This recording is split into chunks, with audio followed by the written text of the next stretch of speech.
Bhagavate Vasudevaya. Vandeham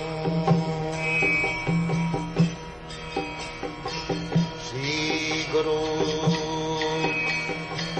Shri Juta Padakamalam.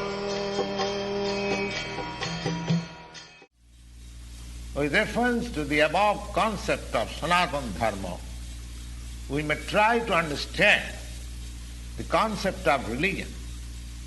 From the Sanskrit root meaning of the word dharma, it means that which is constantly with the particular object. As we have already mentioned, when we speak of fire, it is concluded at the same time that there is heat and light along with the fire. Without heat and without light, there is no meaning of the word fire. Similarly, we must find out the essential part of a living being which is always companion with him.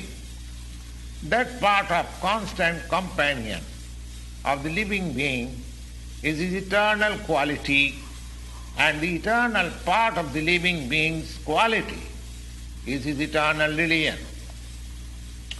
When Sanatana Goswami asked Lord Sri Chaitanya Mahaprabhu about the Sarup, we have already discussed about the Sarup of every living being.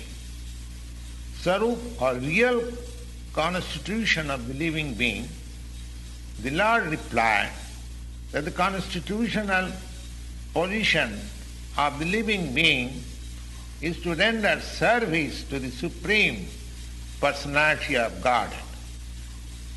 But if we analyze this part of the statement of Lord Chaitanya, we can very well see that every living being is constantly engaged in the business of rendering service to another living being. A living being serves another living being in different capacities, and by doing so, the living entity enjoys life. A lower animal serves a human being. A servant serves his master.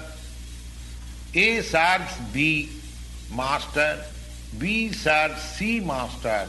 And C serves D master, and so on. Under these circumstances, we can see that a friend serves another friend, and the mother serves the son, or the wife serves the husband, or husband serves the wife. If we go on searching in that spirit, it will be seen that there is no exception in the society of the living being where we do not find the activity of service. The politician presents his manifesto before the public and convinces voters about his service capacity. The voter also gives the politician his valuable vote on expectation that the politician will give service to the society. The shopkeeper serves the customer, and the artisan serves the capitalist. The capitalist serves his family, and the family serves the headman in terms of the eternal capacity of eternal being. In this way, we can see no living being is exempted from the practice of rendering service to other living beings, and therefore we can conclude that service is a thing which is the constant companion of the living being, and therefore it may be safely concluded that rendering of service by a living being is the eternal religion of the living being. When a man professes to belong to a particular type of faith with reference to the particular time and circumstances of birth. And thus one claims to be a Hindu, a Muslim, a Christian, Buddhist, or any other sect and a subsect. Such designations are non-Sanatana Dharma. A Hindu may change his faith to become a Muslim, or a Muslim may change his faith to become a Hindu or a Christian, etc.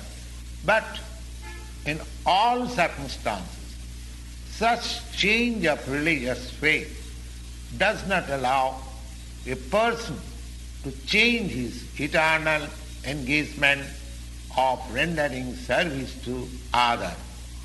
A Hindu or a Muslim or a Christian, in all circumstances, he is servant of somebody, and thus to profess a particular type of faith is not to be considered as Sanatana Dharma, but the constant companion of the living being, that is rendering of service, is the Sanatana Dharma.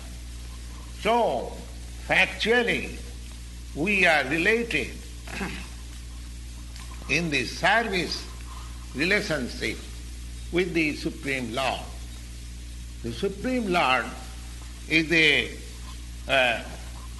supreme enjoyer, and we, living entities, are eternally His supreme servitors. We are created for His enjoyment, and if we participate in that eternal enjoyment with the Supreme Personality of Godhead, that makes us happy, not otherwise. Independently, as I have already explained, that independently any part of the body, the hand, the feet, the fingers, or any part of the body, independently cannot be happy without cooperation with the stomach. Similarly, the living entity can never be happy without rendering his transcendental loving service to the Supreme Lord. Now, in the Bhagavad Gita, the worship of different demigods is not approved. It's not approved because it is said in the Bhagavad Gita, 7th chapter, 20th verse, the Lord says, Kamastasya hitagyanaha prapaddanti annadevataha. Kamastasya hitagyana. Those who are drifted by lust, only they worship the demigods other than the Supreme Lord, Krishna.